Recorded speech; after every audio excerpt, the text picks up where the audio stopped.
for me. Yeah, that's All right, so challenging. there's that. It is. It is. Hello. Good afternoon, and welcome to this session of Making Sense of Finance, where we are going to be talking about military and families scams for military and veterans. We hope you have enjoyed our session so far, and we hope that you'll be joining us for some of our upcoming sessions. We are recording today's session, so if you'll keep your questions in the chat box, we will invite you to ask those questions at the conclusion of Caitlin and Kelsey's presentations. On behalf of the Pennsylvania Military Finance Alliance and the Department of Banking and Securities, I'd like to welcome you to this session, Scams and Military Families and Veterans. We are so glad you're here. You will be receiving a PDF of today's session via email either later today or tomorrow morning. If you have any questions, again, please place them in the chat box and we will answer them at the conclusion of today's session. Without further ado, go ahead and take it away, Caitlin. All right, great. Thank you so much, Katrina.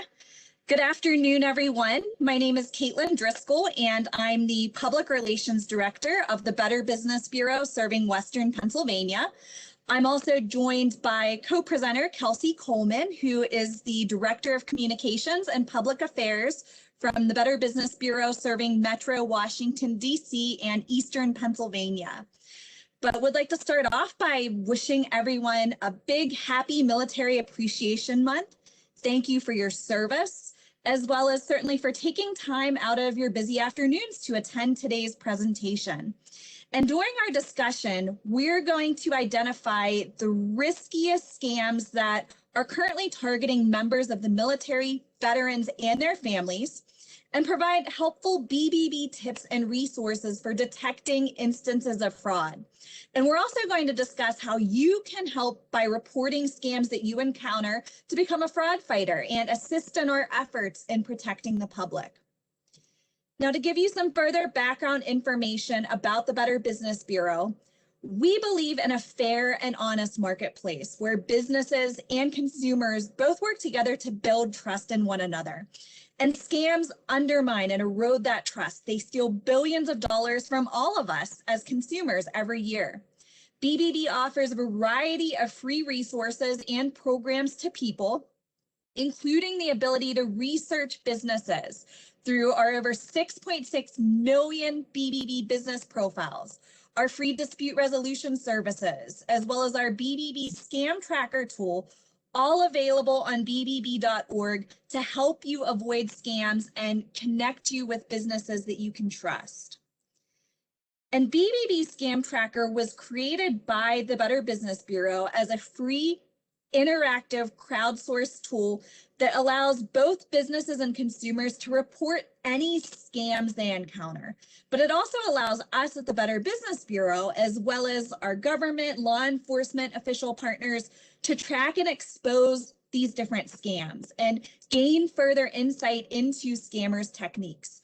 But we share this information through an interactive heat map that you can see on this screen, and you can use it to zoom into your local community as well. And last year, BBB Scam Tracker helped save people approximately $21 million. The savings was from consumers who had reported to us that they checked Scam Tracker either before or during the scam process. And then after reading the scam reports, they felt comfortable saying no or walking away from a situation thinking that it was a potential scam. But unfortunately, service members, military spouses, and veterans all report losing more money to scammers than non-military consumers when they fall victim to a scam. And they also report higher likelihoods of loss to scams. And you can really see some interesting statistics from our 2020 Scam Tracker Risk Report, which illustrate the overall differences between financial loss and susceptibility to scams between military and non-military consumers and families. And on average, when it comes to overall scam loss, non-military consumers lose about $112 per scam and have a little over 45% likelihood of experiencing loss when encountering a scam versus active duty military, which have a median dollar loss of $269 and almost a 60% susceptibility rate. So some interesting differences there. But the same report was also able to identify the overall riskiest scam categories for military consumers. And reports by active duty service members were pretty evenly spread out over the 30 scam types, with only online purchase scams having a more significant quantity of scam records. So we weren't able to determine the overall riskiest scams for this group, but employment scams were identified as the riskiest scam for military spouses who often struggle to find steady employment, especially after a change of station move. Online purchase scams were identified as riskiest for veterans, and this was an increase from previously being the third riskiest scam in 2019. And overall, BBB's risk index, which is used to determine this scam risk, takes into account 3 dimensions, and these are exposure to the scam, overall susceptibility, as well as monetary loss. And by combining all 3 aspects, not just measuring exposure or the number of times a scam is reported to us, we're able to gain a far more meaningful measure of the relative risk of a given scam type. And we're going to discuss each of these riskiest scam categories more in depth, though, to gain a better understanding of the specific tactics used by scammers for them to just seem more believable and the associated red flags. But since employment scams were the top riskiest scam for military spouses and ranked second riskiest for veterans, we'll talk about this specific scam category first. And notably, you could see that the median dollar loss for employment scams is significantly higher than overall scam loss, taking into account all categories. So non-military consumers lose about $1,000 on average per employment scam. But for military consumers, the average amount lost to these ranges from slightly over $1,600 to even over $1,900. So how do typical employment scams start? Well, in 80% of cases, we've found that contact is initiated by a scammer, most often through text message or email nowadays. And the scammer says that they saw your resume on a legitimate job site, or may simply even just ask if you're interested in applying for a job that enables you to make quick, easy money, often from the convenience of home, especially now due to the ongoing pandemic. We also asked employment scam victims why they engaged with the scammer, and most people said that they thought the job was legitimate. Some even said that they weren't even aware of these kinds of fraud existing.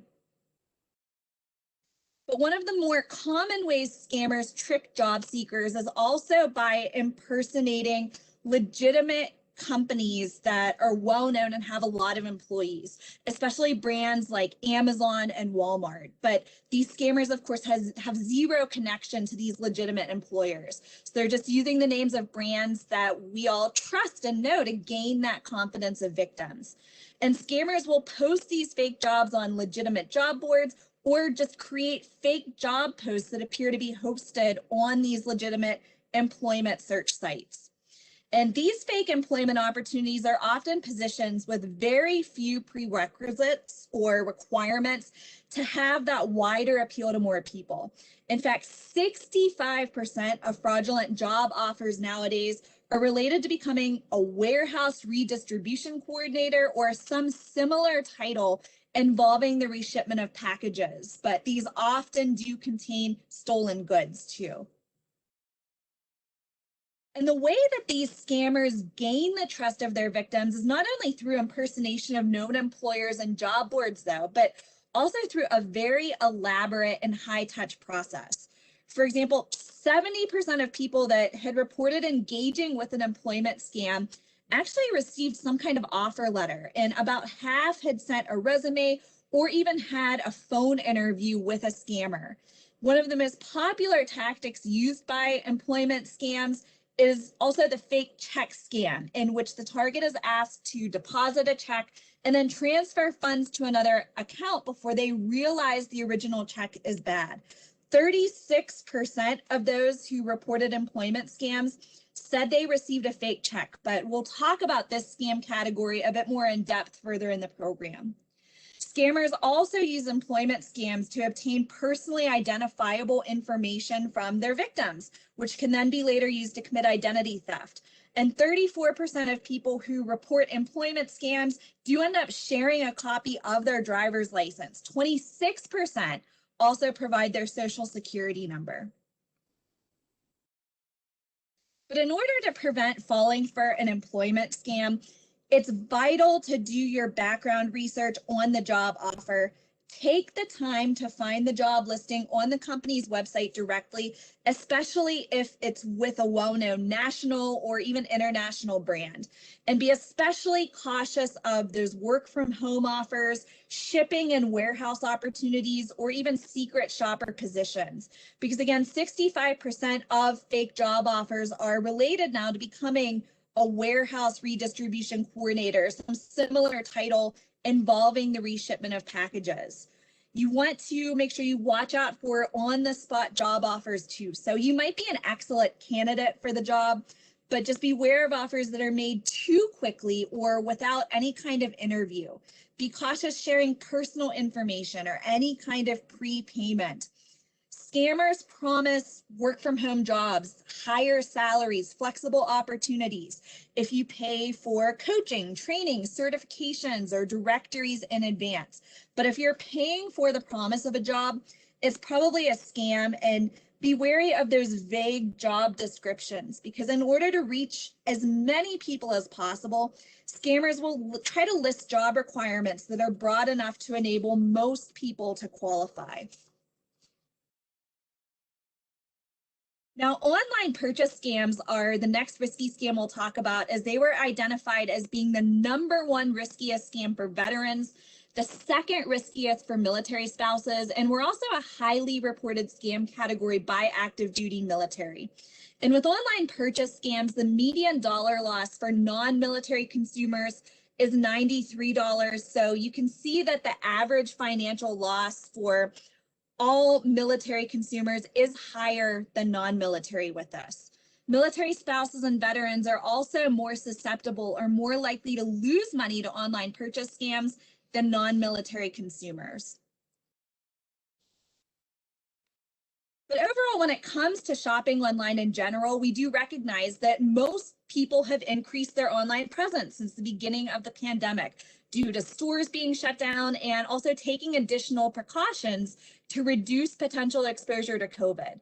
And according to our survey research, the number of people shopping online weekly actually increased from 29% pre-COVID to 37% since COVID. And those who shopped almost daily online increased from 10% pre-COVID to 17% since COVID. Certainly with increased exposure comes an increased risk of encountering a scam, and scammers always go where people are. So unfortunately, we don't anticipate online purchase scams going away anytime soon. But interestingly, analysis of both data from BBB scam tracker reports as well as survey responses reveal that companies seen on this slide are the top places where people that lose money to online purchase scams allegedly see the product or business initially being advertised. And you can also see how the journey is different based on whether people are actively searching for something to buy. So those actively searching are most likely to see the product or business being advertised on Google.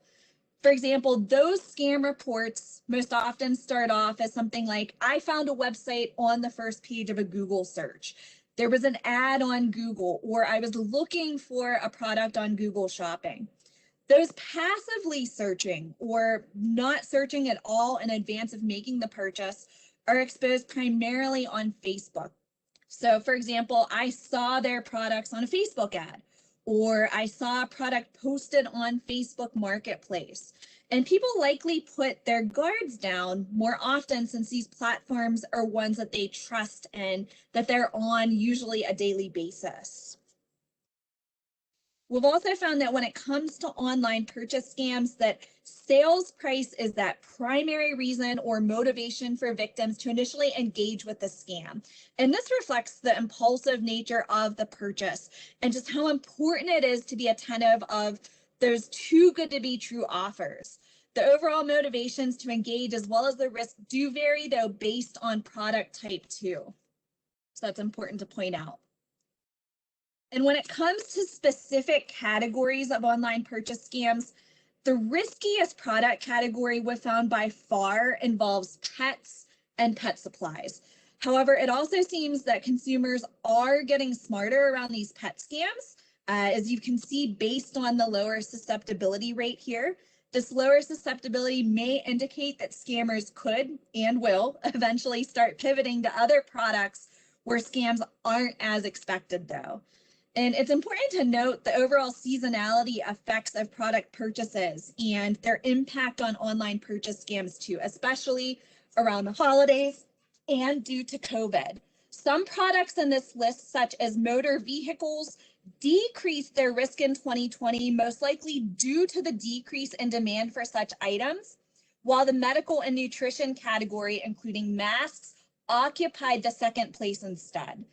These findings suggest that it's equally as important to learn about these methods and tactics of scammers rather than just the kinds of products targeted when it comes to online purchase scams. And just like any good marketer, scammers also make great efforts to deeply understand consumer behaviors. Another common variable with online purchase scams is that we've found 73% of victims pay for what they order, but never end up receiving the products. However, monetary loss isn't everything that victims lose in these situations. So 15% of victims have reported to BBB receiving a totally different item than what was described, and they weren't able to obtain a refund. 1% had their credit card information stolen, and 11% reported being overcharged, having multiple non-authorized charges on their credit card, and not receiving a refund or being charged for a supposed free trial offer. Shipment tracking is also another pretty interesting and growing component of these online purchase scams. 59% of online purchase scam victims actually receive shipping tracking information, but more than half the time, this information is later found out to be fake. But in order to avoid online purchase scams, recognize that if a deal looks too good to be true, it likely is. So you avoid shopping based on the price alone.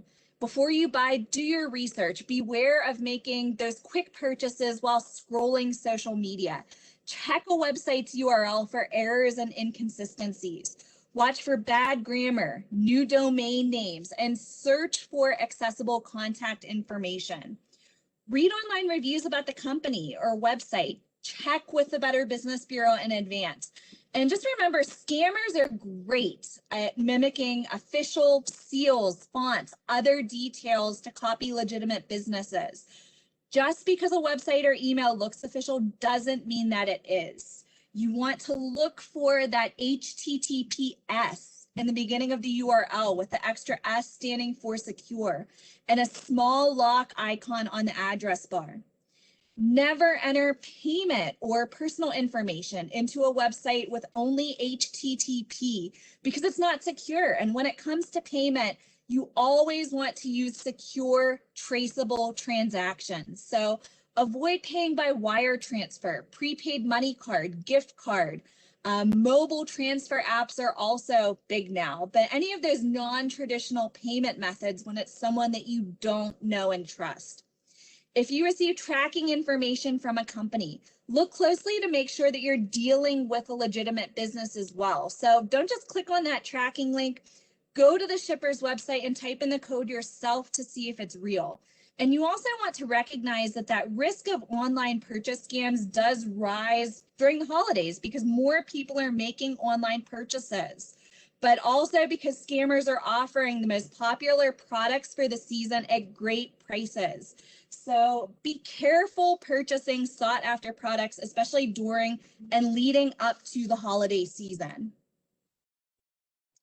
Now, I also wanted to touch on fake check and money order scams because this scam category was identified as being the third riskiest for military spouses and was also ranked as being the third overall riskiest scam to consumers last year. And the monetary loss for fake check and money order scams is $1,679, which is much higher than the median dollars lost across all scam types. In addition to military spouses, those most at risk to this scam type are those ages 18 to 34. So this type of scam does tend to skew younger and who it targets. But as the use of checks continues to decline and online payment methods continue to gain that popularity, younger consumers may be less knowledgeable just about how checks work, leading to this increase in this type of scam success. With fake check scams, victims often believe that they're protected because they think they've been provided with money in advance of the actions they're being requested to take. And as we talked about earlier, employment scams, even overpayment scams, where people sell things on online marketplaces, are common frauds that use these fake checks.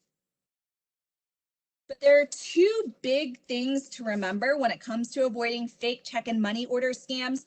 So remember that having funds credited to your bank account doesn't automatically mean that a cash check is valid. Federal banking rules require that when someone deposits a check into an account, the bank must make the funds available right away, so within a day or two.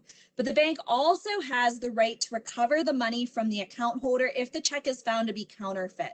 And it's only when the check works its way back to the bank that supposedly issued the check that it's discovered to be counterfeit, and this can take some time.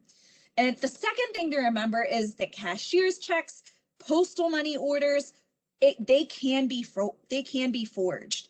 A cashier's check is a check that's guaranteed by a bank, drawn on the bank's own funds, and signed by a cashier.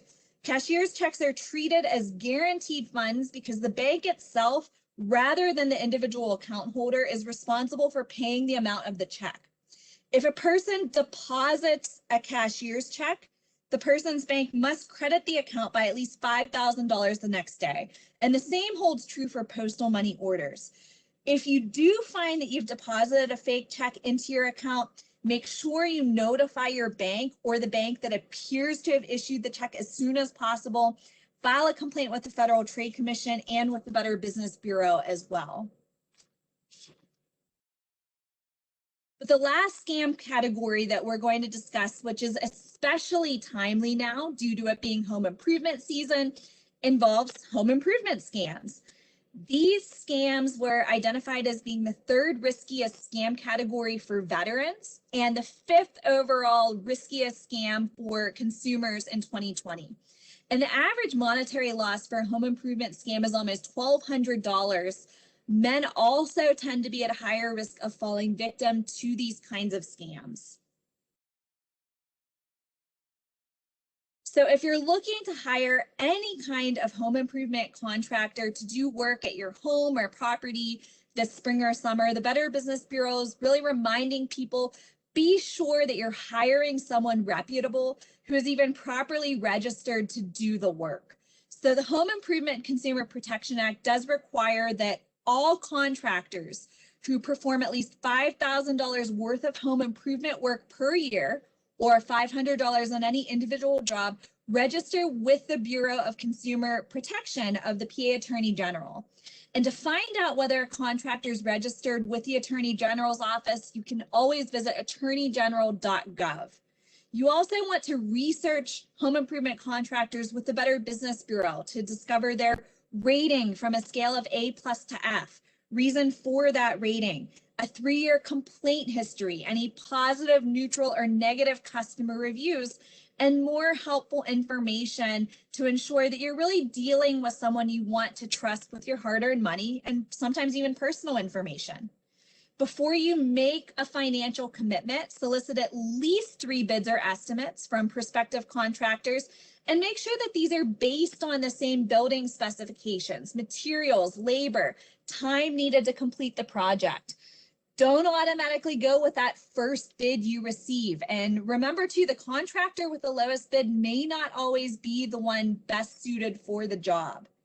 You want to make sure you always understand your contract, any provided warranty.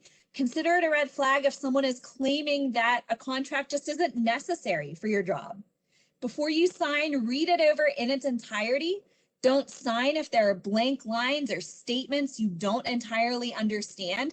And the law does require that a copy of the contract be given to you at the time of signing. So be sure to request one if you're not initially provided with it. Know that a contractor is also considered to be in violation of what's called unfair trade practices and consumer protection law if they materially deviate from plans or specifications that are listed in your contract. So they have to provide a written change order that contains any price changes too. Never pay for an entire job in advance with cash either when it comes to home improvement work. The law does state that for any contract of more than $5,000, a contractor can't accept a deposit in excess of 1/3 of the price or 1/3 of that price plus the cost of special order materials. So again, if your job meets that price threshold and you're being asked to pay all or half of the money up front, consider it a red flag. But whenever possible, pay by credit card, request receipts for any payment made. As another general tip, avoid contractors who approach you at your home claiming to have material left over from a previous job so they can offer you that great deal, or if they're trying to pressure you into signing a contract immediately. But next, I'm going to turn it over to Kelsey Coleman to talk about some additional ways that you can protect yourselves against scammers targeting you and your loved ones. Great. Thank you, Caitlin. If you want to go ahead and share it so I can share it, there we go.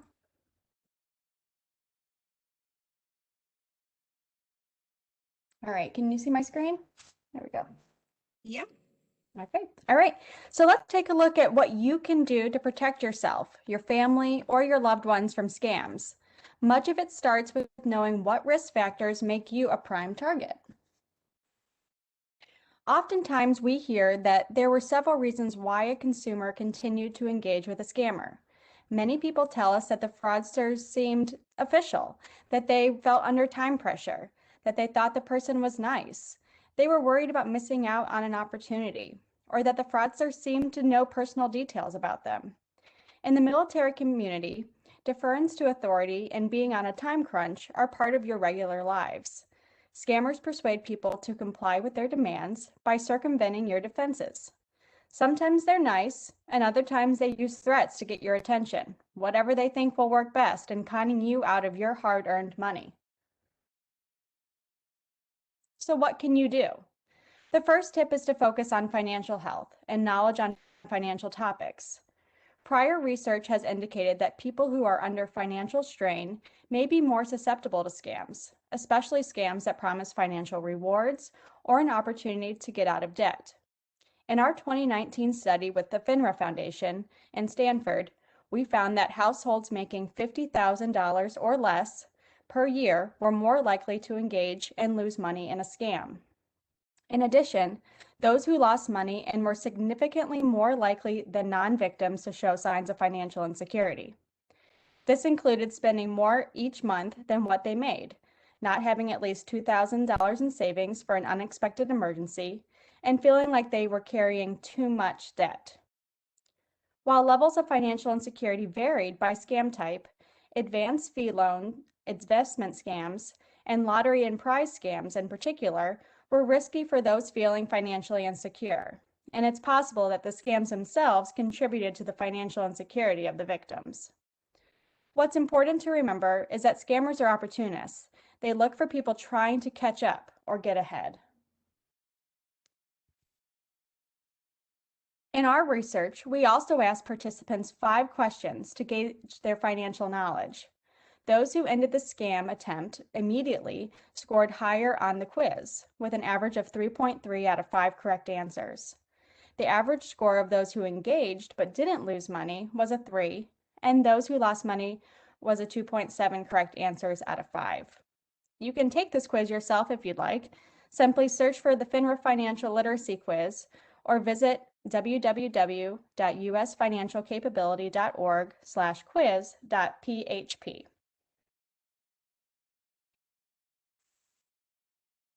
There are also some great financial literacy resources out there for military families. The newest one is from the U.S. Department of Defense, and it's called MilSpouse Money Mission. There you can read articles and resources specifically for military spouses. Another great program for military spouses is the Military Family Advisory Network's ense program, which BBB helped to develop. There's some good news here for veterans. According to the 2018 National Financial Capability Study produced by FINRA, veterans seem to be in better shape than those who have never served. Vets are more likely to be satisfied with their personal finances, and vets are more likely to be saving money.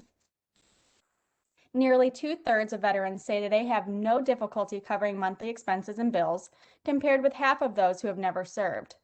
This is especially the case for older veterans, who tend to report less financial anxiety and stress than younger veterans. For service members, check out the Consumer Financial Protection Bureau's Misadventures in Money Management, which is an interactive graphic novel that takes financial literacy topics and conveys them in a fun, interesting way. It's free to access and use, and you can find it at mimm.gov.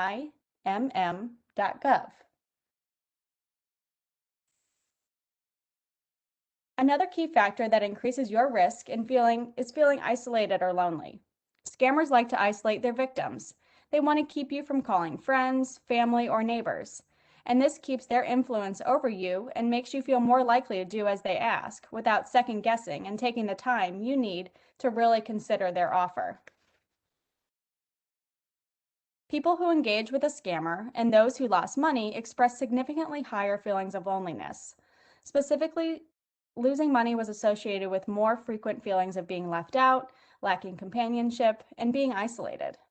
And for many military families, this can be even more of a challenge, as you may have recently PCS'd and are still getting to know your neighbors.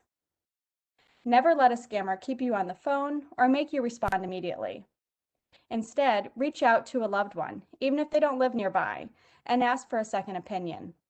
It'll also give you time to think about the situation away from the heat of the moment, so you can reevaluate it and see if it's actually a fraud in disguise. So the 51% of people who reported a third-party intervention, they reported hearing from cashiers, their bank tellers, and other vigilant employees, and they were actually able to avoid losing money that way. This is why it's so important to listen if someone tries to step in and warn you that you may be experiencing a scam. In our study, we asked people if they had anyone try to intervene and warn them that it may be a scam. For example, at the bank when you're withdrawing cash, or at a store when purchasing gift cards. 1 out of every 5 people said that yes, they did have someone try to intervene, and in those cases, about half said they were successfully walked away from the scam without losing money, all because someone spoke up and warned them. This reinforces that the work of cashiers, bank tellers, and other vigilant employees can serve as an important last line of defense. If a worker tries to ask you questions about your check or gift card, it's probably because they were trained to help you avoid being scammed. Another key finding is that 70% of people that engaged and were not victimized, and half of people that didn't engage at all did so because they felt it in their gut that something wasn't right. They trusted their instinct that the offer sounded like a scam and walked away. But if your gut is telling you that this is a great offer and that you should take it immediately, don't be tempted to skip your due diligence. You should always independently verify the legitimacy of the person or company you're dealing with, as well as the offer. Many offers that sound great are from imposters, people pretending to be from a company or have credentials that they don't have. So instead of clicking the links that they provide you, do a search of keywords like the person's name or their contact info, and make sure their references are legitimate. This brings us to our final finding. Knowledge is power. In the survey, we asked people that did not lose money to a scam what made them walk away. About half that didn't engage with a scammer at all said that they knew about the methods and behaviors of scammers, and some said that they either heard about the scam type ahead of time or had done some research in the past to help them know more about scams. So does anyone feel like an expert in scams now? It's okay if you don't, but I have one important additional stat to share with you from the report. Did you know that 41% of people learned about scams by word of mouth from family, friends, and neighbors? It's true. You can make a big difference in helping your loved ones stay safe from scammers. All you need to do is pass on some of what you've heard here today. You may even want to keep an ear out for interesting news stories or articles and share them with your online networks. Together, we can help everyone know more about scams and how to avoid them. So besides checking Google, where can you verify the legitimacy of an offer? We recommend that you should first have a solid knowledge of scammers' behaviors, tactics, and common scenarios that are hotbeds for scammers. You can find that info at bbb.org/scamtips, as well as FINRA's investor alerts found at finra.org. If you want to talk to someone about whether an investment opportunity is legitimate, you can call 844-574-3577, which is the FINRA Securities Helpline. And finally, you can investigate scams happening in your area and report ones that you encounter to our BBB Scam Tracker at bbb.org/scam tracker. We're so grateful for the tens of thousands of people each year that report scams to us.